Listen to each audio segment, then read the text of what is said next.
सभी आपके चैनल के माध्यम से सभी किसानों का मैं धन्यवाद करता हूँ।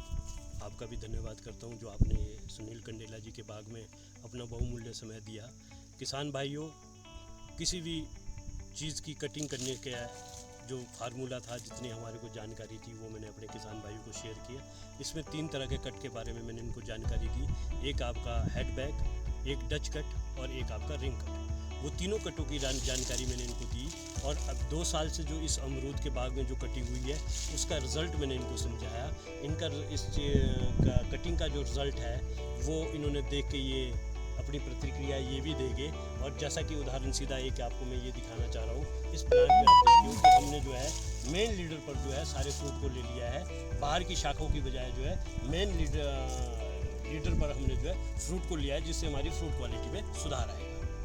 तो बात करें किसानों की जो परंपरागत खेती है, आपके बार हरियाणा की बात की तो बागवानी की तरफ ज़्यादा रुझान है, तो किस तरीके से जो किसान है जागरूक हो पा रहे हैं? हाँ, किसानों के अंदर अब जागरूकता बहुत आ गई है।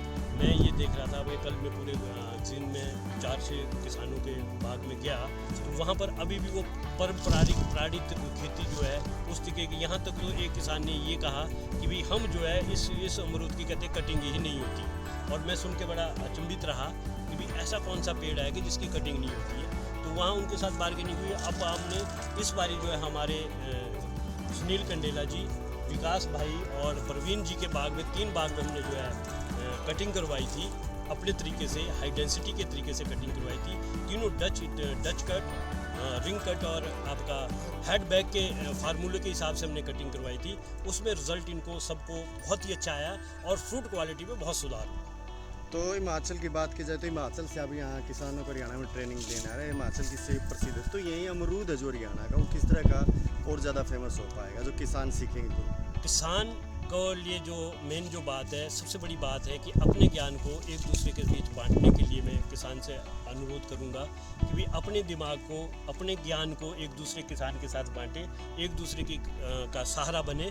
तो आने वाले वक्त में अभी यहाँ जींद का जो इस कंडेला बाग में जो भी जितने भी जो हमारे किसान हमारे कांटेक्ट में, वो बेचारे अपने फ्रूट को बेचने के लिए गली गली जाते हैं। हालांकि यहाँ का इस बाग का अमरूद तो 100 रुपये किलो बिकते हुए भी मैंने देखा हुआ है और सब लोग जानते हैं और मैंने भी उस अमरूद का आनंद किया हुआ है। बट वो उसको बेचने के लिए हमारे को गली गली में, गांव में एक की रिक्वेस्ट करके जाना पड़ता है। मैं किसान भाइयों से अनुरोध करता हूं कि आप एक समूह के रूप में काम करें, 100 से 50 आदमी जो है इकट्ठे होकर काम करें।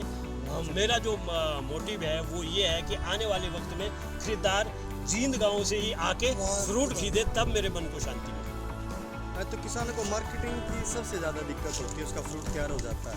जी ये क्या करेंगे सरकार से? सरकार से हमारा अनुरोध है कि गांव में FPO को बना के, FPO के माध्यम से प्रोसेसिंग प्लांट जो है किसी एक ज़िले के अंदर, सरकार से ये मैं विनती करता हूँ, आग्रह करता हूँ आपके चैनल के माध्यम से कि भाई एक ज़िले के अंदर, कम से कम एक ज़िले के अंदर एक प्रोसेसिंग प्लांट यूनिट जो है उसको स्थापित करें, ताकि किसानों का जो है बी ग्रेड जो है और हर एक चीज़ जो है वो मार्केट में जाए और उसको प्रोसेस करके बेचे और 2 पैसे किसान को भी मिले और बेरोज़गारी भी थोड़ी कम हो।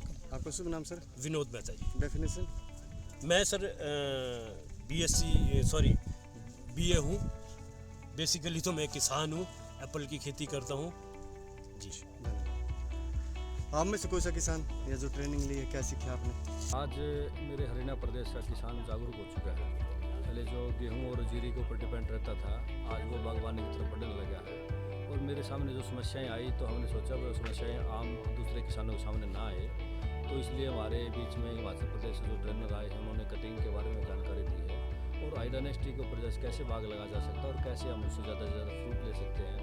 तो हम अच्छी क्वालिटी का फ्रूट तैयार करके तो दूसरे देशों में भी हम बेच सकते हैं। जैसे पहले हम बाहर से फ्रूट मंगा करके खाते थे, आज मेरा प्रदेश की हालत और ऐसी होने लगी है कि हम दूसरे देशों तक भी हम हमारी जो फ्रूट की जो क्वालिटी है, जो हमारा फ्रूट है, हम बेचने में सक्षम होने लग रहे हैं। तो मार्केटिंग की सबसे ज़्यादा दिक्कत आती है किसान को, तो सरकार से किस तरह की मांग रही है? जो मार्केटिंग की दिक्कत किसान को आती है, सबसे बड़ी बात है आज किसान अगर अपनी अच्छी क्वालिटी तैयार करेगा तो सरकार से तो हमें यही एक्सपेक्टेशन करते हैं, यानी कि आशा करते हैं कि सरकार जो किसानों का जो समूह है वो बना करके कोई ऐसा व्हीकल दिया जाए जिससे हम दूसरी क्लास में प्रोडक्ट ले सकते हैं।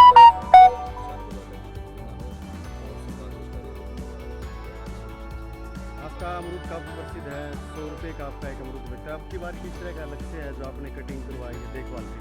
तो पहली बार हमारा जो अमरूद का हुआ था वो 1 किलो का अमरूद था, और उसकी कीमत लगभग 100 रुपये में एक अमरूद हमने यहाँ से फार्म से चला गया था। और अब दिल्ली की मार्केट में उसकी बहुत ज़्यादा मांग हो गई है, तो मेरे पास दूसरी वैरायटी के पौधे भी हैं, जैसे ताइवान पिंक है और थाई 1 kg की तो हम जिक्र कर ही रहे थे, उसके साथ साथ में 60 सफेदा। तो हमने कटिंग इस प्रकार से करवाई, हमने ऐसी क्वालिटी तैयार की है इसकी कि मतलब इसको लेने वालों की, खाने वालों की जो डिमांड है वो बढ़ रही है, और हम फार्म से इसको बेच देते हैं।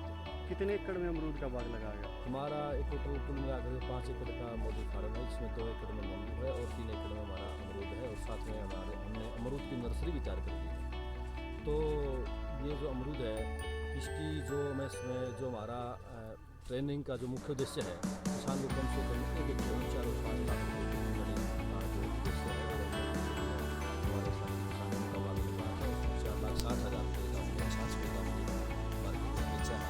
तो इससे मैं समझता हूँ मेरे किसान की जो प्रदेश के किसान है उसकी आर्थिक स्थिति और बागवानी की तरफ। तो जो आपने अमरूद की प्योत तैयार कर रखी है, तो किस तरह का लक्ष्य रहता है? क्या कीमत आपने एक अमरूद की रखी गई है और कौन सी वैरायटी? हमारा मुख्य उद्देश्य नर्सरी तैयार करने का मुख्य उद्देश्य ये था कि किसानों को बाहर दूसरे क्षेत्रों में जाना पड़ता था, और वहाँ से हमारे किसानों को कोई नकली पौधे मिलने की ज़्यादा संभावना रहती थी, तो नकली पौधे मिलते थे।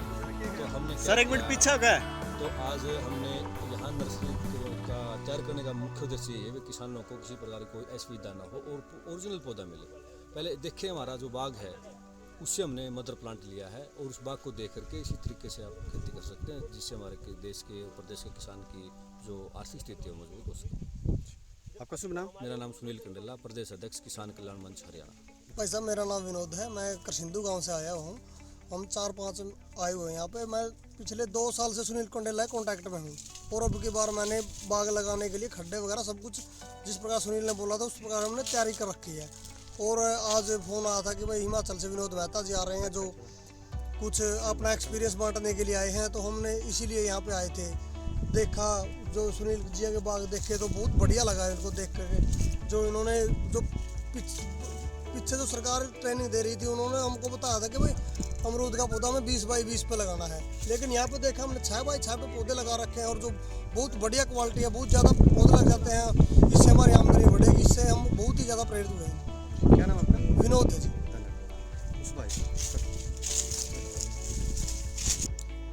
मेरा नाम सुरेंद्र सरावत, गांव रोहड़ा, जिला कैथल। तो जो हिमाचल से आए हैं वो मेन कटिंग के ऊपर ही सुना है कि अमरूद या कोई पौधा कटिंग के बेस पे ही चलता है, ताकि हम कम जगह में ज़्यादा फ्रूटिंग या अच्छा पौधा ले सकें।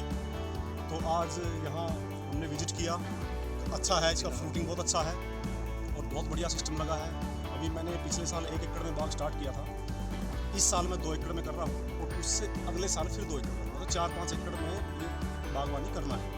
तो सबसे मेन ये है कि अगर हम स्टार्टिंग करें जल्दबाजी में तो कोई फ़ायदा नहीं है। सीखने से भले ही टाइम कम ज़्यादा लगे, तो उसके बाद अब शुरू करेंगे। तो यहाँ का एक्सपीरियंस काफ़ी अच्छा रहा हमारा, और बहुत ही बढ़िया हर चीज़ में इनका पॉली हाउस से लेके, और 3-4 तरह की किस्म की अमरूद की है, ताइवान पिंक है, VNR है, हिसार सफेदा है, इनका क्या बोलते हैं नींबू है। तो काफ़ी अच्छा मेंटेन किया इन्होंने, और इनसे कुछ न कुछ हमारे को सीखने को मिले।